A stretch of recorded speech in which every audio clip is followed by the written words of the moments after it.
3 seconds. That's how long it took for Elena Vance to stop being a ghost and start being a target. How long it took to press her lips against a man who radiated the stillness of a graveyard, taste the bitter edge of expensive whiskey, and realize the simple maid's uniform she wore was no longer a shield, it was a shroud. 3 seconds to walk into a trap she had spent 5 years trying to outrun. The underground masquerade didn't just go quiet, it became a vacuum. The high-pitched giggles of the socialites who had dared her, treating her like a piece of the gilded furniture she was hired to polish, died in their throats. Elena pulled back, her heart hammering a frantic rhythm against her ribs. She expected outrage or perhaps a cruel laugh from the man behind the dragon-etched mask. Instead, she found a gaze that didn't just look at her, it catalogued her. Tahhun Wan didn't move. He sat with a terrifying, massive composure, his dark eyes locked onto hers like a scope finding its target.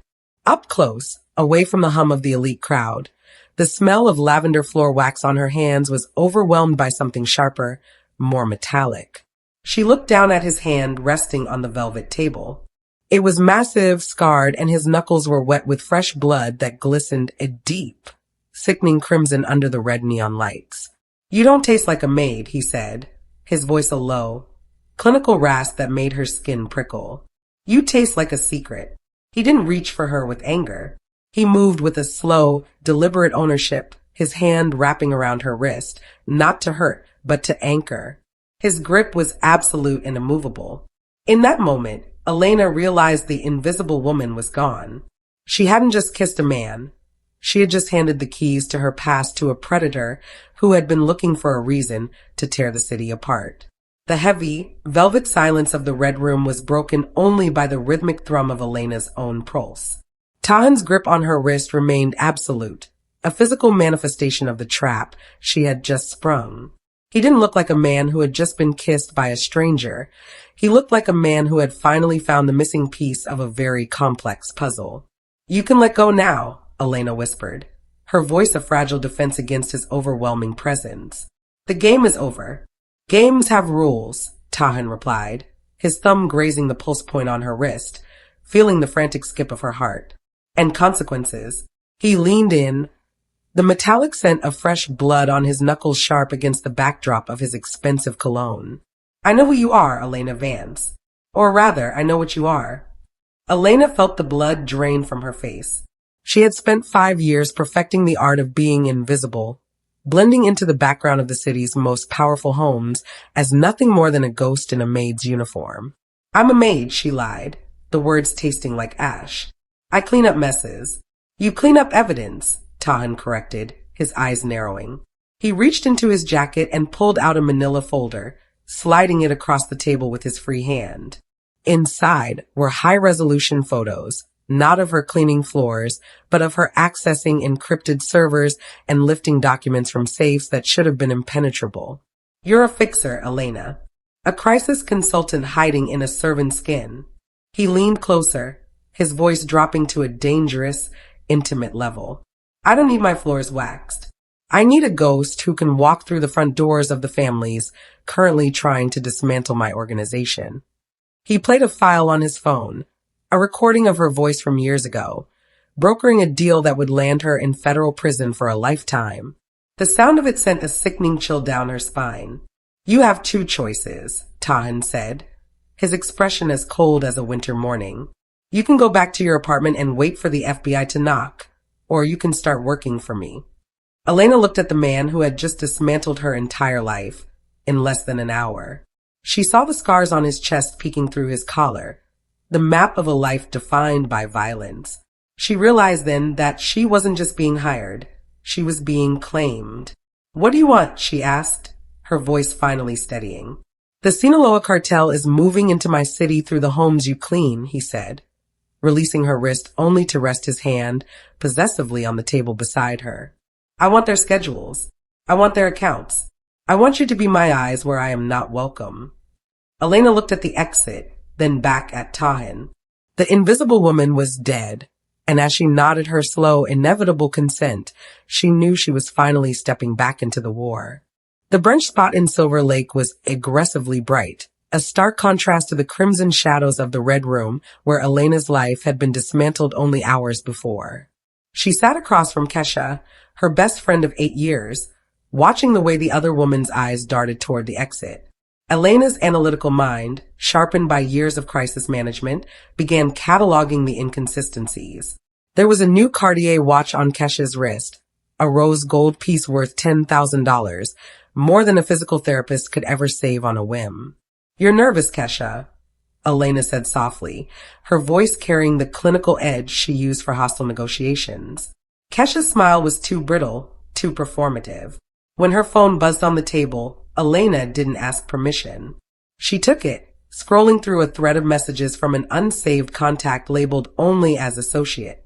The words felt like ice water in Elena's veins. Target made contact. Payment transferred. She took the bait. "You sold me," Elena stated, the realization settling in her stomach like a lead weight. Kesha's face went pale, mascara beginning to run in dark rivulets as she broke down. She confessed to $50,000 in gambling debts and the men who had threatened her mother's life. They had told her to bring Elena to the bar, to suggest the dare, to ensure she kissed the man who could buy her soul. They said it was just business. "Mel." "I didn't know," Kesha whispered.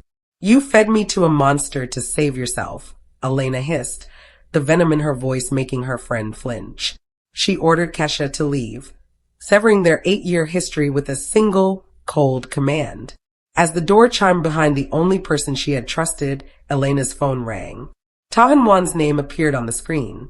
She looked out the window to see a black SUV idling at the curb, its engine a low, predatory growl.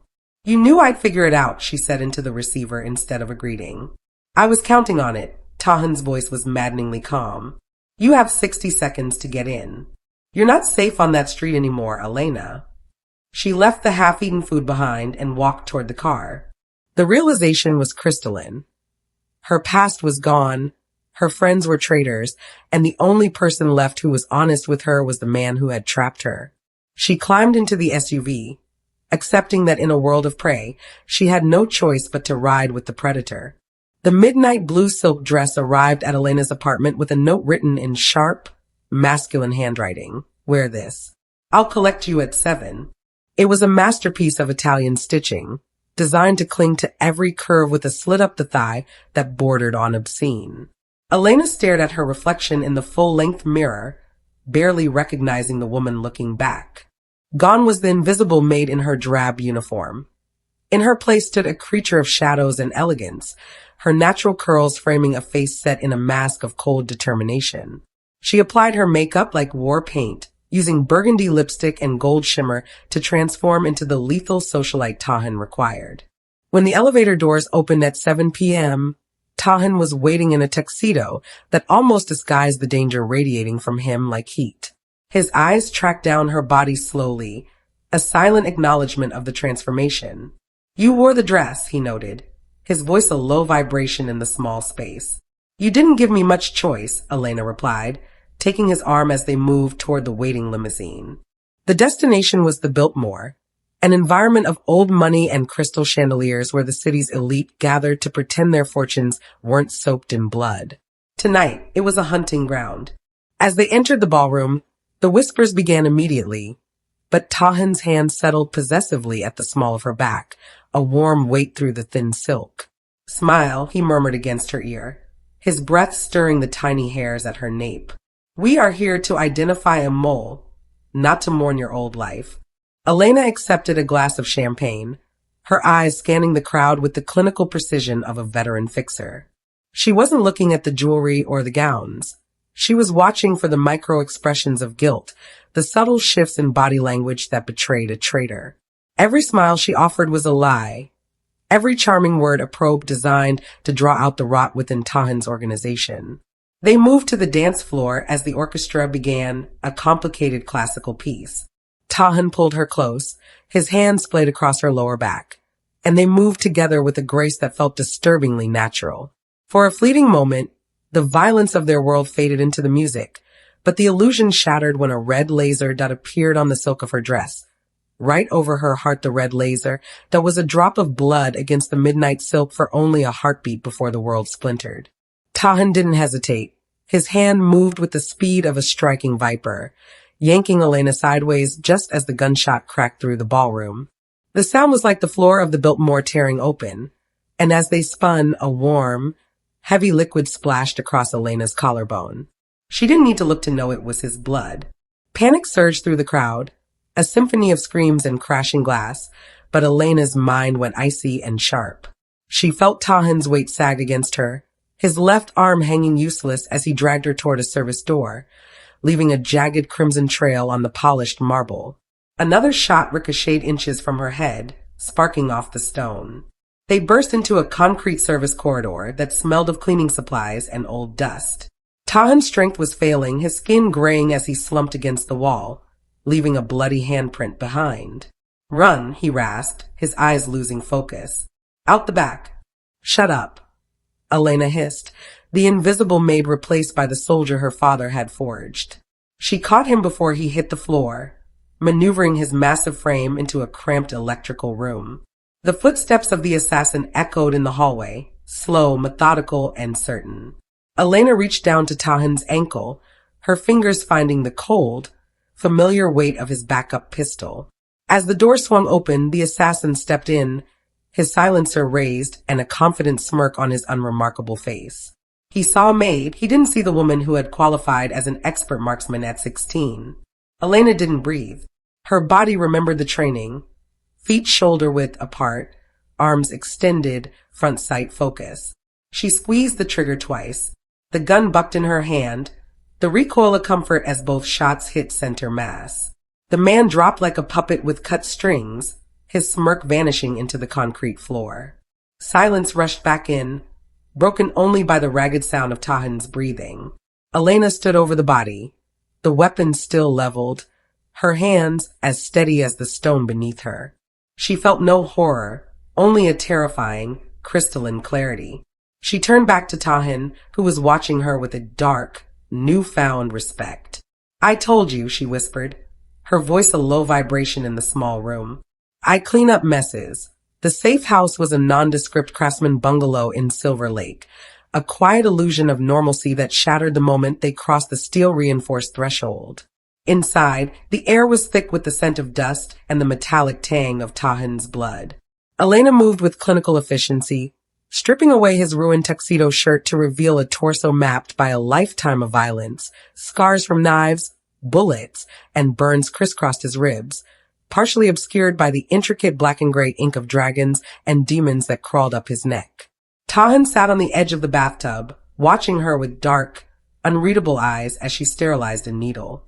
She didn't offer anesthetic, and he didn't ask for it. As the first stitch pierced his skin, he didn't flinch. "Where did you learn to do that?" he asked, his voice rough with pain. "My father," Elena replied, her hand steady as she worked. "He said the world was too dangerous for his daughter to be helpless." She tied off a stitch with more force than necessary. "I killed a man tonight, Tahhun. I killed him, and I don't feel bad about it. What does that make me?" "Alive," he murmured, his good hand rising to graze her cheek, so gently it sent a shiver down her spine. "You're not going to break, are you?" "No," she admitted, leaning into his touch despite the mind-numbing danger of it. "I'm going to bend. And that's so much worse." The professional distance she had carefully cultivated evaporated in the heat of the small bathroom. She was covered in his blood, her midnight silk dress ruined. But as she looked at him, she saw the only honest thing left in her life. When he pulled her between his legs, she didn't resist. She kissed him with a hunger born of desperation, a taste of copper and whiskey that anchored them both to the present. They moved to the bed, the only furniture in the Stark room, and came together with the raw intensity of survivors. Afterward, as they lay tangled in the sheets, Tahhun's good arm wrapped possessively around her waist. "This doesn't change anything," Elena whispered into the darkness. "No," Tahhun agreed, his heartbeat steady against her ear. "It changes everything." The sanctuary of the safe house felt increasingly fragile as Elena spent 18 hours straight fueled by coffee and the cold glow of 3 computer monitors. She had commandeered a corner of Tahhun's office, tracing the digital breadcrumbs of betrayal with the clinical precision of a veteran fixer. Her phone buzzed on the nightstand, displaying a number with a familiar DC area code that made her stomach turn. "Hello, Melanie," the voice said, using the name she had buried years ago. It was Fred Wright, her ex-husband and an FBI special agent who had served her divorce papers with a smile before promising never to speak to her again. He claimed to be worried about the dangerous company she was keeping, but his tone held the same smooth, condescending confidence that had once trapped her in a marriage built on lies. "I don't need your help, Fred," Elena stated, her voice flat. "Yes, you do," he countered, demanding a clandestine meeting at the Silver Lake Reservoir. He hung up before she could refuse, leaving a hollow silence in the room. Elena didn't panic. She went back to work. Within 30 minutes, she uncovered the truth. Fred wasn't trying to save her. He was on the Sinaloa cartel's payroll. He had been moving money for them for 3 years, using his federal position to run interference and clear a path for the cartel to seize K-Town. She walked into Tahhun's private office without knocking. He was standing by the window, watching the city lights with an unsettling intensity. "My ex-husband isn't just an agent," she said, showing him the financial records. "He's the one helping the Sinaloa operation take your territory." The realization hit her like a heavy coat, suffocating and inescapable. She had never been Fred's wife. She had been his mark. He had married her specifically to gain access to the crisis management skills and the offshore accounts she managed for the world's elite now. He wanted the encryption keys to drain the cartel's accounts and eliminate both his bosses and his competition in one move. "You're not going to that meeting," Tahhun said, his hand tightening around his whiskey glass. "Yes, I am," Elena replied, meeting his gaze. "He used me to get access. Now, I'm going to use him to get proof." The Four Seasons press room was a sea of blinding camera flashes and aggressive energy, the air thick with the anticipation of a major announcement. Elena stood backstage with Tahhun, her cream suit chosen for its calculated professional mask, her hair pulled back into a tight, competent bun. She looked like the polished consultant who had spent the morning transforming a crime lord's image into that of a pillar of the community. "Everything is in place," she whispered, straightening his silk tie. Her fingers lingered for a second against the fabric, a silent acknowledgement of the dangerous theater they were about to perform. Tahhun turned to face her, his expression unreadable, and his eyes flat with a cold, terrifying calculation. "What we are, Elena, it isn't just business anymore," he murmured before stepping into the spotlight. They walked on stage together, the deafening noise of the media and the relentless flashes making the world feel surreal. Elena took her position slightly behind him, the dutiful advisor. Tahhun hit his marks perfectly, addressing the recent incidents with an authoritative calm that projected strength without guilt. Then he went off script.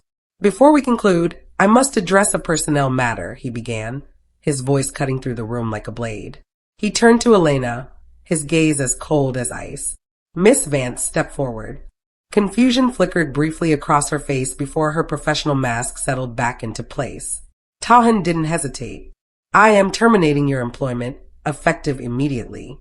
The room erupted as he continued with a clinical, public dismantling of her character.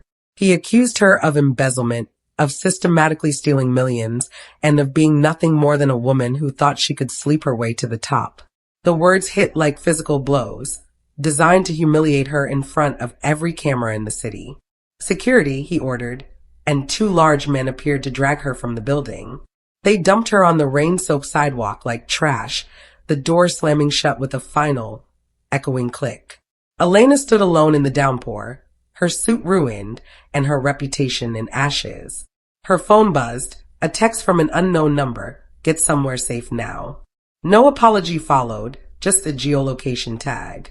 The humiliation burned through her veins, but as she watched the professional life she had rebuilt crumble in real time, the clarity of the sacrifice took hold. Tahhun had made her look worthless, an irrelevant target discarded by a king, while the trap for Fred was finally set. The port of Los Angeles loomed through the darkness, a labyrinth of rusted metal and towering shipping containers that felt like the jaw of a trap. Elena approached the warehouse district with her chin up, playing the role of the broken woman discarded by her king, while the weight of the gun strapped to her thigh provided a cold, familiar comfort. Inside the abandoned structure, she found her ex-husband, Fred, leaning against a desk with the same smug, arrogant confidence that had once defined their marriage. The air was thick with the scent of decay and Fred's expensive cologne as he demanded the encryption keys to the Sinaloa cartel's offshore accounts. He pressed a cold, standard-issue FBI pistol to her temple, unaware that he was being recorded by Tahhun's surveillance team. Elena stalled him with calculated lies, counting her breaths until the warehouse doors crashed open. But it wasn't the extraction team she expected. Instead, Sinaloa soldiers flooded the room, followed by Tahhun's brother, Juna, who leveled his weapon at Elena's chest. The lights went out, and the world dissolved into a staccato symphony of gunfire. Elena dropped and rolled, surfacing behind a support pillar as Tahhun stepped from the shadows. She didn't wait for the dust to settle. She sprinted for the control tower, stripping off her ruined jacket to reveal the tactical headset beneath. From the tower, she watched the monitors as 50 cartel gunmen converged on the docks, their muzzle flashes illuminating the carnage below. Elena took command, her voice steady and clinical as she marshaled Tahhun's troops through the headset. Team 3, fall back to position Alpha. Team 5, advance on the south dock. She coordinated the defense with surgical precision, even as FBI vans appeared to surround the port. Using the high-level leverage she had hoarded for years, Elena opened a secure line to the FBI director, threatening to leak evidence of treason unless the raid was called off. Through the tower window, she watched the federal agents stand down and retreat, leaving the port to the syndicate's fury. Elena didn't stay to celebrate her victory. She grabbed her weapon and ran toward the shipping container where Tahhun had cornered the traitors. She reached the doorway just as Juna grabbed her, pulling her against his chest as a human shield. Elena stared into Tahhun's eyes, trusting him completely as he fired a surgical shot that struck Juna's hand. The war for the docks was won, but the cost was written in the blood on the metal floor. 6 months later, the Red Room had been transformed from a den of chance into a throne room of vice. The air no longer smelled of desperate dares, but of expensive whiskey and the quiet, absolute authority of the one syndicate. Elena sat on the velvet banquet, her natural curls falling free over bare shoulders, a diamond necklace worth more than her old apartment glittering against her skin. She was no longer a ghost in a maid's uniform. She was the architect of an empire.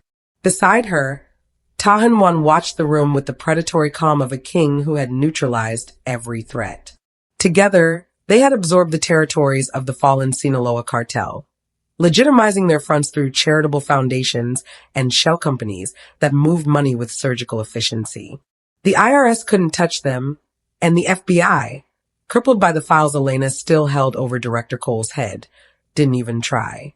Tahhun leaned in, his lips brushing Elena's temple in a gesture of ownership that no longer felt like a cage.